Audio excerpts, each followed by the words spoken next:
Hello and welcome back to Machine Learning.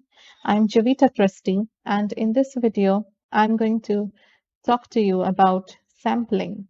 So we are going to see how sampling distributions happen. So how can you take a sample out of a whole large population in order to perform your experiments? So an important application of statistics in machine learning is how to draw a conclusion about a set or population based on the probability model of random samples of the set, because it's often not possible to analyze a whole big population. And that's why you have to take a small sample from it and analyze that and try to use the conclusions about the sample to draw a conclusion about the population. For example, based on the malignancy sample test results of some random tumor cases, we want to estimate the proportion of all tumors which are malignant and thus advise the doctors on the requirement or non-requirement of biopsy on each tumor case. Okay, so malignancy means that there are some cancerous tumors. Okay, you are doing a test result of some random tumor cases. You want to check if those tumors are cancerous or not, and you want to estimate the proportion of all the tumors which are cancerous. And so you want to advise the doctor about the requirement or non-requirement of a biopsy on each tumor case. So biopsy is where there's a tissue taken from each of the tumor cases. So to do that, you would be using a sample instead of the whole population. And you can understand that different random samples may give different estimates, right? Because sample value would differ every time. If you take one sample, the estimate might be different than another sample. And if we can get some knowledge about the variability of all the possible estimates derived from the random samples, then we should be able to arrive at reasonable conclusions. Okay. And some of the terminologies that will be used in this section and this video are defined here. So first we have population, which is a finite set of objects being investigated. Then we have random sample, which refers to a sample of objects drawn from a population in such a way that every member of the population has the same chance of being chosen. Okay, so a random sample has to be very specific. You cannot just, although it is random, you cannot just randomly pick values. You have to make sure it is completely random. Okay, so it should be picked in such a way that all the members of the population have an equal chance of being picked. So if you're trying to find opinions of different people, then all members of the state should be having an equal chance of being picked for that opinion. The third thing is the sampling distribution, which refers to the probability distribution of a random variable, which is defined in a space of random samples. Now let's talk about sampling with replacement.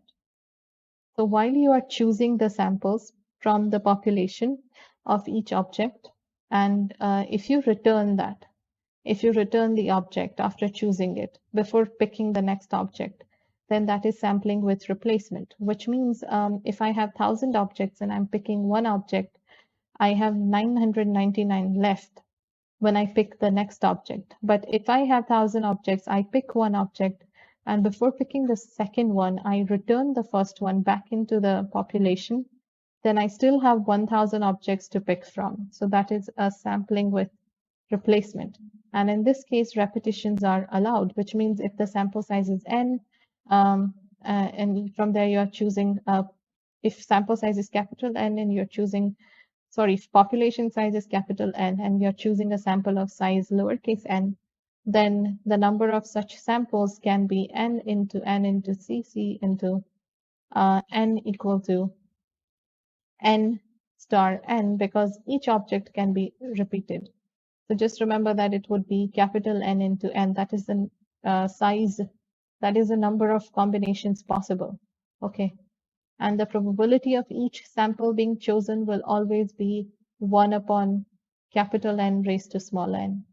For example, if you're choosing a random sample of 2 patients from a population of 3 patients, so there are 3 patients A, B, and C, and you want to choose 2 patients from there and replacement is allowed, then there can be 9 possible samples. One can be AA because you are choosing A and then you're putting A back again and you're picking A again. Another one is AB, AC. You can have BA. That is also another sample where first you are picking B, second time you're picking A. Then you have BB again, BC, CA, CB, and CC. So there are 9 possible values. Okay, and this is quite clear from here that you have 3 patients. Okay, so 3 patients and you are allowed to choose 2. So that's why it is 3 squared, which is 9 possible ordered pairs can be created. That means number of random samples of 2 from the population of 3 is n raised to n 3 squared, which is 9. And each of the random sample has the same kind of probability of being chosen. Okay, let's talk about sampling without replacement. So when we have a sampling with replacement, we are putting the sample back after picking it. But in sampling without replacement, we do not return the object back to the chosen population. We just take an object and then keep it out and then take another object. So we don't return the object being chosen to the population before choosing the next object. And so this sample of size n is then defined as an unordered subset of n objects instead of the ordered subset. So there we were considering AB and also BA, but here it will be unordered, which means AB would be same as BA. And the number of such samples that you can pick from the population of size capital N would be NCN, which is n factorial, capital N factorial divided by lowercase n factorial into n minus n factorial like this. Okay, so let's take a look at an example. So in the previous example, we saw the unordered sample of 2, right? And that you can create from a population of 3 patients and replacement was not allowed. Then you got, there you got 9, but in this case, replacement is not allowed. So you get 3. You can only have 3 different samples, which are like this, AB, AC, and BC. And this is the formula. You can check it is 3 because a lot of samples will be eliminated, like AA will never happen because you will never put A back into the population. So the next object can never be A. Also samples like AB and BA, you will remove one of them because AB is the same as taking BA since order doesn't matter, it is sampling without replacement. Okay, and each of these 3 samples of size 2 also has the same probability of getting chosen, which is 1 by 3. Okay, let's take a look at the mean and variance of a sample. So if you consider X as a random variable with the mean mu and standard deviation sigma from a population capital N, then a random sample of size n, which is drawn without replacement, is going to generate n values, which are x1, x2 up to xn for capital X. Okay, so you're picking a random sample of size small n without replacement. It's going to generate all these values for X. And when samples are drawn with replacement, then the values are independent of each other. So they can be considered as values of n independent random variables x1, x2 up to xn. Okay, when you're talking about without replacement, then the values depend on each other because as you pick one value, probability of the next one changes. Okay, here the probability does not change, and that's why this is the formula. This is the formula for mean and variance. This is the formula for the mean. Okay, sample mean, which is given like this, and this is the formula for a bar x, which is a random variable. It also has mu x and sigma, which is your population, as well as standard deviation, which is calculated in this manner. For a large number of n, if you have really a huge sample, then x is approximately normally distributed. And so the bar x will also be normally distributed. Okay. When your samples are drawn without replacement, then the random variable x are not independent of each other. And at that time, the mean and variance are given by this formula. So mean is equal to mu, which is as usual, but the variance is given by this formula, sigma square upon n into capital N minus n upon capital N minus 1. And here capital N is, of course, size of the population. Small n is size of the sample, which is always going to be less than capital N.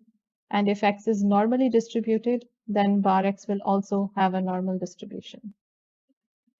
Now let's talk a bit about sample and the central limit theorem. Based on the central limit theorem, if the sample size of a random variable based on a finite population is large, then the sample mean is approximately normally distributed, irrespective of the distribution of the population. Okay, so if your sample size is large enough, okay, compared to the population, then the mean is approximately, sample mean is approximately normally distributed, irrespective of whatever the population of the whatever the distribution of the population is. So even if the population does not follow Gaussian or normal distribution, the sample can still be normally distributed if it is large enough. And for most practical applications, as we saw in the previous video as well, a sample size which is greater than or equal to 30 is considered approximately normally distributed. When a random sample is drawn from a large population, you can assume that the values x1, x2, xn are all independent of each other. Okay, and this assumption is one of the keys to application of probability theory in statistical inference. So inference allows you to conclude things about a larger population based on a small sample. And we use the terms like population is much larger than the sample size, or population is large compared to the sample size, to denote that the population is large enough to make the samples independent of each other. So the larger your population, the more independent your samples are. And this is just explaining the same thing in terms of an equation. Okay, so n minus n upon n minus 1 is nearly equal to 1 when your population becomes really large. Okay, and if this happens, then independence may be assumed. So I hope you understood whatever I explained in this video about sample with replacement, sampling without replacement. And we also talked about how central limit theorem affects sampling. And I'll be back with the next video where we will talk about hypothesis testing. And we will also be talking about the Monte Carlo experiments. So I'll see you there, and thank you for watching.